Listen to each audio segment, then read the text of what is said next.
Bonjour et bienvenue. Les prochaines réunions de la Banque mondiale et le Fonds monétaire international se tiendront en octobre comme d'habitude cette année, juste après le début de l'Assemblée générale des Nations unies. Le temps pour nous aujourd'hui de discuter les questions liées à l'économie mondiale avec l'administrateur de la Banque mondiale pour l'Afrique. Abdou Salam Bello, bonjour. Merci d'avoir accepté l'invitation de la Cameroun Radio Télévision. Merci beaucoup et très heureux d'être là et d'avoir l'opportunité d'échanger avec vous ce soir. D'emblée, si je pose une question sur les perspectives économiques mondiales selon les derniers rapports, soit du Fonds monétaire international, FMI ou bien de la Banque mondiale, que diriez-vous? Bon, si on doit prendre les perspectives économiques, notamment de la Banque mondiale, je suis l'administrateur du Cameroun pour la Banque mondiale, donc je vais me concentrer sur les chiffres que j'ai du côté de la banque.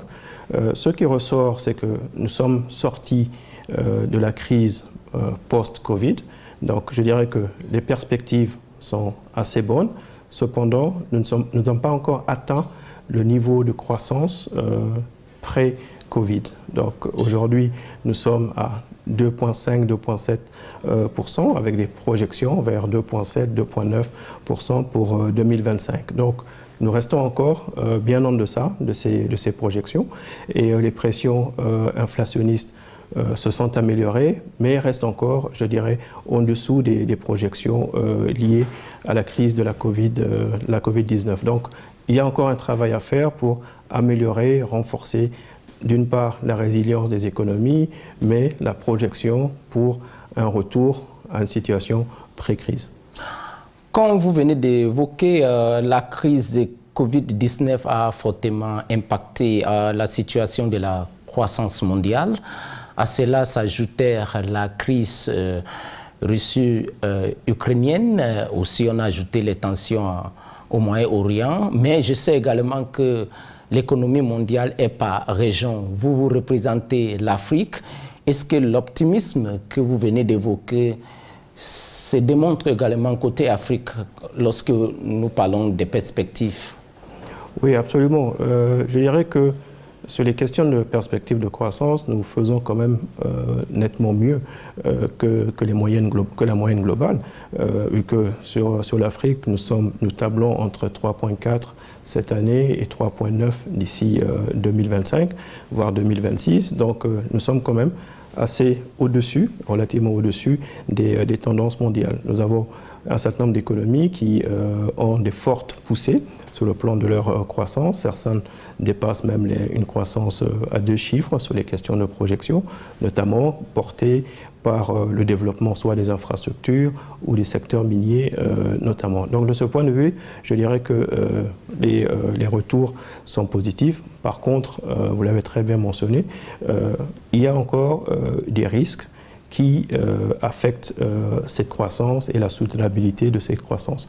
Ces risques sont liés effectivement à ce qu'on appelle les externalités. Vous avez mentionné effectivement la crise russo-ukrainienne qui a affecté très fortement les chaînes de valeur et d'approvisionnement mondial, notamment sur les questions d'alimentation. Nous avons vu d'ailleurs à ce moment-là que pour les 2 tiers des pays africains dépendent à plus de 50% de la Russie et de l'Ukraine pour leur approvisionnement en blé. Ça, ce sont des rapports qui sont sortis de UNCTAD, donc de la CNUSED, au moment de cette crise. Au-delà de cela, nous voyons ensuite comment est-ce que la crise au Moyen-Orient affecte aussi le commerce international du fait du canal de Suez, et ce qui renchérit aussi dans une certaine mesure les prix des denrées de première nécessité dans certaines parties du continent. Donc nous ne sommes pas sortis de l'ornière, mais les perspectives restent quand même positives. Donc parfois il faut apprécier aussi ce qui est positif.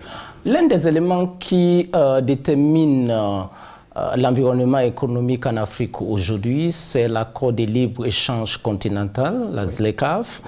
Et l'une des zones que parfois on voit les problèmes, c'est la zone CEMAC, l'Afrique centrale, ou bien la zone de la communauté économique des États de l'Afrique centrale, la CEAC.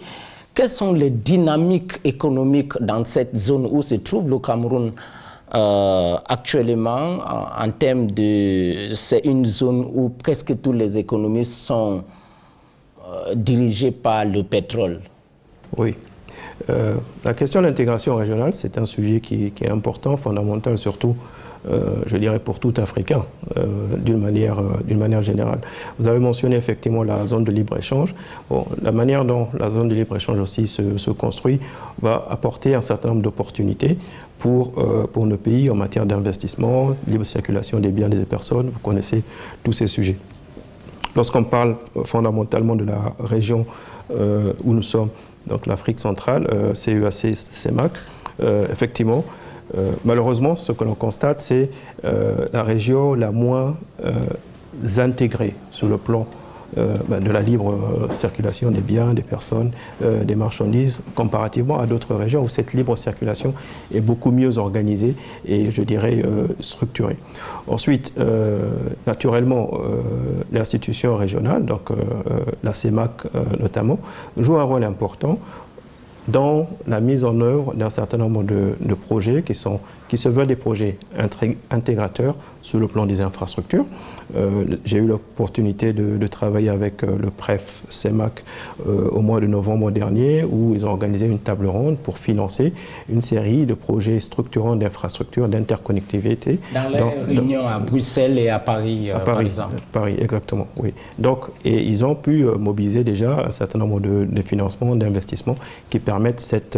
Pour les 11 projets intégrateurs. Exactement. Et si ma mémoire est bonne, on parlait d'un investissement d'autour de 9 millions d'euros qui ont été mobilisés à ce moment-là. Donc, la question de l'infrastructure, elle est là, elle est importante. Ensuite, ce qui est fondamental, je dirais, c'est quelles réformes il faut mener à une échelle au-delà nationale, supranationale, donc à l'échelle régionale, pour lever un certain nombre de frontières, d'une part, donc libre circulation, mais aussi les questions de barrières non tarifaires. Lorsque vous déplacez, il y a toujours quelqu'un, un douanier ou autre, en cours de route qui peut demander, je veux dire, bon, on va utiliser des gros mots, un pot de vin ou autre. Donc ça, c'est des choses aussi qui arrivent, que l'on voit dans beaucoup de nos pays, pas que dans la région d'ailleurs, mais de façon transversale dans beaucoup de nos pays. Donc ces questions qu'on appelle les barrières non tarifaires sont des sujets aussi qu'il faut qu'on puisse arriver à identifier, à adresser et puis donc à résoudre. Mais au-delà de cela, vous avez parlé de la question pétrolière. Je pense que la question pétrolière peut aussi être une opportunité, dans le sens où comment est-ce qu'on transforme les produits pétroliers et comment est-ce qu'on crée un marché, au-delà du pétrole, un marché régional sur l'énergie qui permet justement de développer le potentiel de développement de l'ensemble de la sous-région. Nous avons un département qui est en charge de l'intégration régionale ou bien des projets régionaux qui soutient justement toutes les initiatives régionales dans l'ensemble de nos pays. Donc, les institutions existent.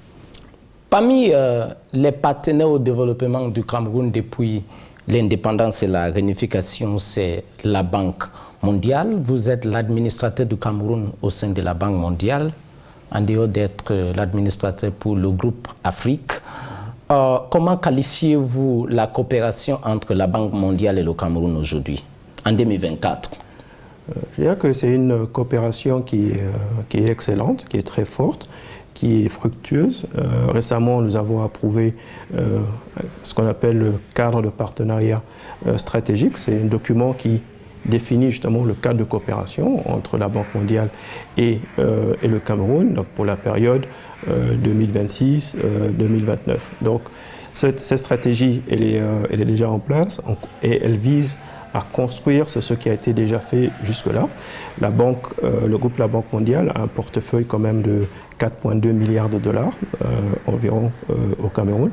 Et ce cadre de partenariat a vocation à porter jusqu'à hauteur de 2 milliards de dollars additionnels sur le pays. Donc, du coup, on peut avoir une perspective de multiplication du portefeuille par 1,5 fois, ce qui est substantiel quand même. Monsieur l'administrateur, lorsque vous regardez les projets déjà financés au Cameroun par la Banque mondiale et avec la cagnotte totale qui est mise à la disposition des autorités camerounaises, ou bien qui a été mise à la disposition des autorités camerounaises au fil des années, quels sont les projets phares que vous considérez ont eu quand même un impact significatif dans l'amélioration des conditions de vie des populations en termes d'énergie ou bien infrastructures routières, ainsi de suite. Oui.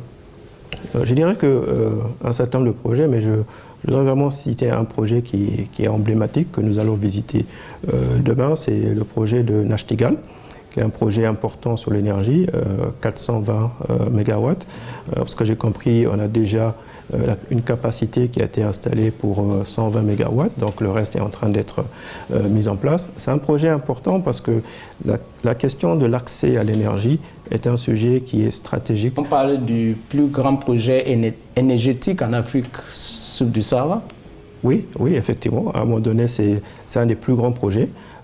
Est-ce que c'est le plus grand projet énergétique? Sans doute.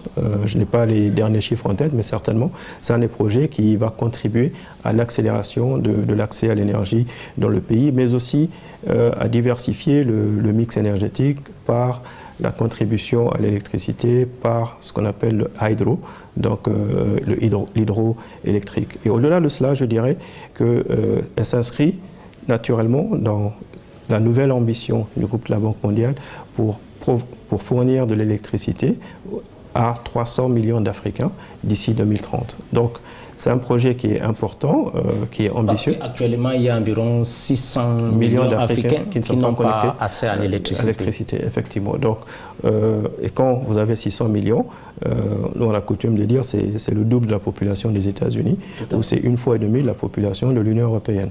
Donc, ça montre aussi la question de l'amplitude. Mais au-delà de cela, au-delà de la connexion à l'électricité et à l'énergie, c'est vraiment comment est-ce qu'on apporte l'énergie dans la transformation de nos économies. Parce que l'énergie, comme vous le savez, et c'est presque une tautologie de dire ça, elle détermine tout le reste, que ce soit la question de l'agriculture, la question de l'industrialisation, la question du développement du secteur privé, l'attractivité, le digital, etc. Et en termes de routes? Oui. Oui. En termes de route aussi, effectivement, nous avons aussi un certain nombre de programmes et de projets qui existent, que la Banque continue de soutenir. Et nous avons effectivement une ambition pour augmenter les financements sur l'ensemble de l'architecture des infrastructures, qu'elles soient des infrastructures routières, mais aussi qu'elles soient des infrastructures plus multimodales. Donc, on regarde vraiment cette question-là de façon holistique, et c'est là où on considère que le Cameroun est un pays stratégique, notamment dans la sous-région, sur la question de l'intégration régionale, parce qu'elle peut aussi soutenir un certain nombre de pays dans la sous-région, qui sont des pays qu'on appelle de l'interland, ou qui sont des pays enclavés, comme la République centrafricaine d'un côté, ou comme le Tchad. Le Cameroun, c'est le corridor maritime. Exactement. Donc, du coup, on peut vraiment regarder comment est-ce qu'on développe l'ensemble, ce qu'on peut appeler de la chaîne logistique, de la question portuaire, comme l'a mentionné, la question routière, et même de la question énergétique. Encore une fois, c'est la question énergétique. La ligne de transmission entre le Cameroun et le Tchad est aussi vecteur, je dirais, d'intégration régionale, mais aussi source de revenus additionnels et de stabilité sur les revenus économiques et financiers de ce côté-là. Lorsque je regarde la Bible pour le développement du Cameroun, c'est qu'on appelle ici SND 30, ou si vous voulez, la stratégie nationale pour le développement. L'essentiel de ce document, c'est améliorer significativement le bien-être des Camerounais. Et dans son partenariat avec la Banque mondiale, lorsque je regarde le travail que vous faites avec un programme qu'on appelle les filets sociaux, oui, il me semble que ça rentre dans ce cadre. Dans quel domaine intervenez-vous directement avec un contact avec la population? Parce que le projet filets sociaux s'agit simplement de mettre l'argent directement à la disposition des populations pour les différentes activités économiques. C'est un projet très important pour vous au niveau de la Banque mondiale? Oui, effectivement, les projets type filets sociaux sont des projets importants parce que ce sont des projets qui touchent aussi à la question de la résilience. mais aussi de la lutte contre la pauvreté ou de l'extrême pauvreté, dans ce sens. Et nous avons beaucoup de projets de cette nature, justement, qui ont vocation, par définition, je dirais, le filet social, c'est pour éviter que les personnes les plus vulnérables tombent ou ne retombent dans l'extrême pauvreté. Donc ces programmes, de notre point de vue, sont importants, sont fondamentaux. Ils touchent à la question, comme vous le savez, la banque, nous avons désormais dans la mission de la banque, c'est l'éradication de l'extrême pauvreté. Donc on s'inscrit aussi dans cette dynamique-là, mais aussi c'est la promotion de la prospérité partagée. De l'autre côté, c'est aussi soutenir une croissance qui peut être une croissance inclusive. Donc, du coup, on est sur ce schéma-là. Et enfin, sur ce qu'on appelle une planète vivable, livable planet. Donc, ça, c'est le dernier pôle de la réforme. Lorsque nous voyons, dans le cadre de la Covid, les populations qui étaient sous la ligne de flottaison, on va dire, qui tombent ou qui retombent dans l'extrême pauvreté. Donc, il est important d'avoir ce type de structure, de mécanismes qui permettent aussi de rehausser autant que faire se peut. Naturellement, les filets sociaux ne sont pas nécessairement une solution définitive. Il faut aussi construire sur cela pour apporter d'autres éléments sur l'éducation, la formation professionnelle technique et autres qui permettent aussi aux populations qui peuvent bénéficier de ce type de programme d'avoir les éléments. Comme on dit, vous savez, il y a cet adage, on ne donne pas le poisson, mais on apprend à pêcher. Donc la question, c'est comment ensuite, en plus... Un adage chinois. Un adage chinois, tout à fait, mais qu'on a bien adopté aussi chez nous. Chez nous. Mais donc du coup, c'est comment est-ce qu'on amène de ces filets sociaux-là à amener aussi les personnes à avoir des opportunités sur le plus long terme. C'est un sujet de fond. Oui. Au niveau de la Banque mondiale, il y a le vice-président pour l'Afrique, qui est même partagé maintenant, le vice-président pour l'Afrique du Nord, le vice-président pour l'Afrique centrale et ouest. Il y a un économiste en chef pour l'Afrique. Il fut mon invité il y a les années Zefak, qui est en RDC aujourd'hui. Il y a également d'autres fonctions et on dit administrateur du groupe de la Banque mondiale pour l'Afrique. Oui. Votre travail consiste concrètement à quoi? Oui. Je peux vous répondre de deux façons. Je peux vous expliquer un peu l'architecture, sans aller trop dans le détail, et vous expliquer un peu le travail.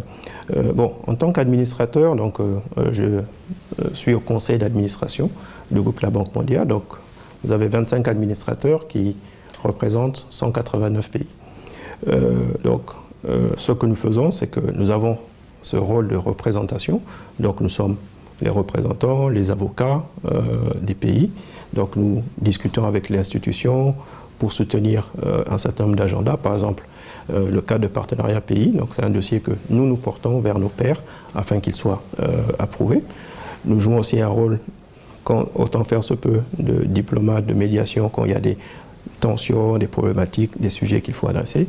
Les pays nous sollicitent aussi pour les aider dans le dialogue qu'ils mènent, en plus avec les représentants qu'ils ont dans les pays ou les vice-présidents. Donc ça, c'est le rôle de l'administrateur et le travail que l'on fait.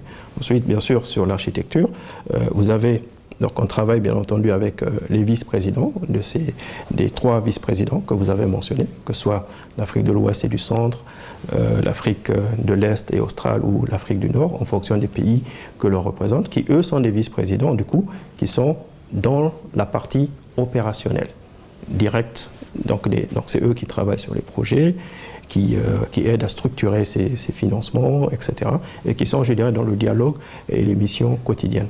Et en dessous d'eux, bien entendu, vous avez les directeurs pays. Albert Zefak est directeur pays en ce moment, donc en RDC. Et puis vous avez les représentants dans les pays. Donc c'est ça un peu cette architecture. Donc mon travail au quotidien, c'est un travail de plaidoyer pour le pays d'un côté, mais aussi un travail qu'on appelle fiduciaire, c'est-à-dire pour regarder le bon fonctionnement de l'institution au travers de différents angles.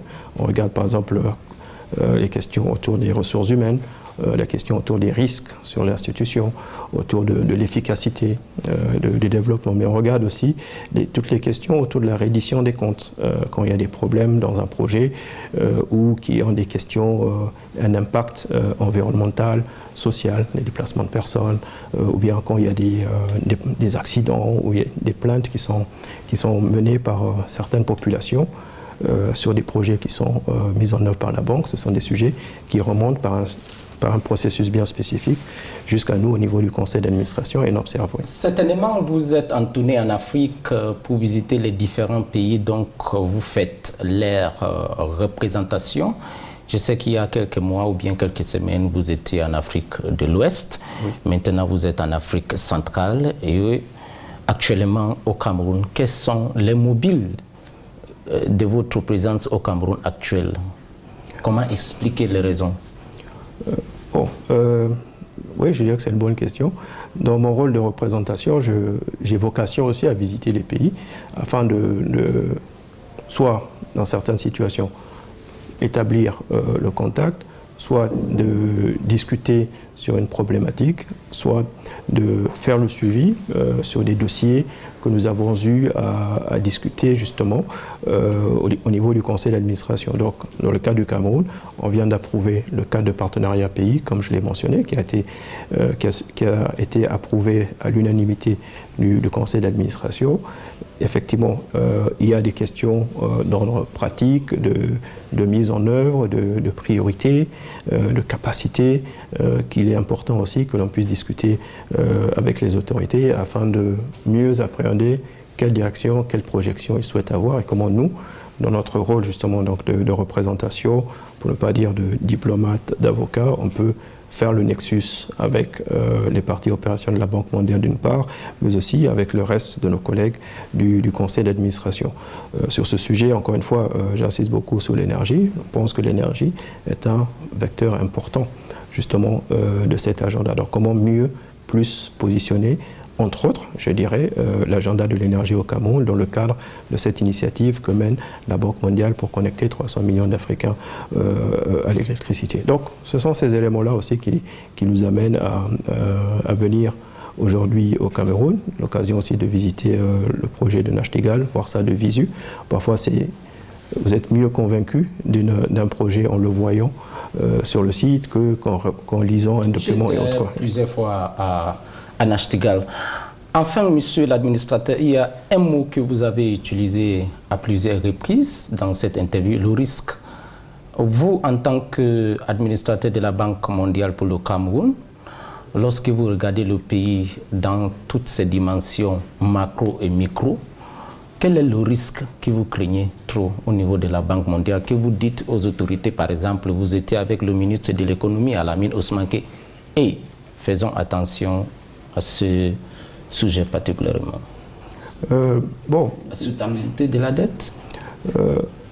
Il y a différents sujets sur les questions de risque. Bon, vous avez parlé des questions de dette, il y a les questions de mobilisation de ressources, il y a les questions de fragilité, pour ne pas dire paix et sécurité, questions de géopolitique globale, disruption des chaînes mondiales d'approvisionnement. Donc, ce sont des sujets que l'on peut voir sous différents angles.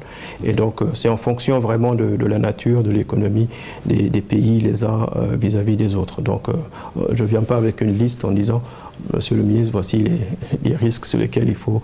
Mais on a aussi une analyse des différents risques. Transversale. Oui, transversale que l'on observe. Enfin, sur la question des risques, on les regarde sous différents angles. Parfois, ce sont des risques plus liés à l'investissement et où on pense, par exemple, que IFC, l'Institut financier international ou MIGA peuvent aussi aider à jouer un rôle au travers des instruments qu'ils ont. Donc, on ne vient pas nécessairement avec une liste de risques, mais on regarde aussi les options et les opportunités qui peuvent exister de part et d'autre. Monsieur l'administrateur de la Banque mondiale pour l'Afrique, Abdou Salam Bello, merci beaucoup d'avoir accepté l'invitation de la Cameroun Radio Television et à très bientôt. Merci à vous. Merci. Merci beaucoup.